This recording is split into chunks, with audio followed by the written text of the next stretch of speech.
अजीत कुमार हिमाचल के प्रगतिशील हिंदी कविता के सशक्त कवियों में से एक थे।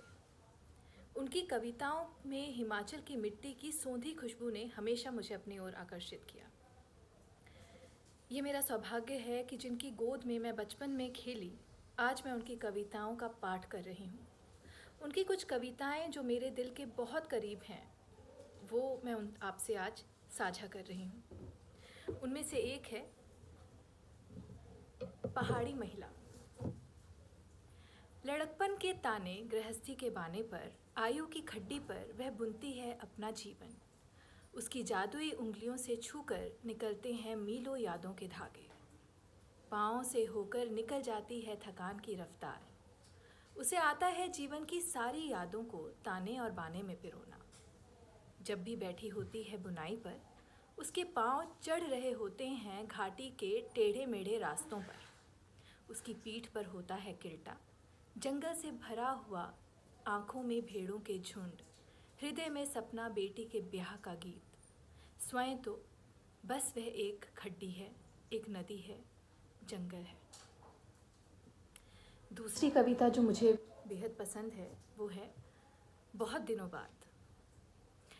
बहुत दिनों बाद आज मैं आंगन में सोया था। आसमान ओढ़े, सितारे जुगनुओं की कतारों में शामिल हो चुके थे।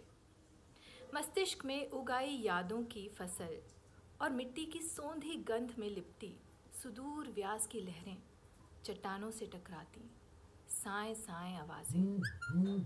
तुम मेरे करीब थीं, यह तुम्हारा ही हाथ था जो मेरे बालों को सहलाता। जो मुझे एक और कविता जो उनकी बहुत पसंद है वो है कहाँ तक।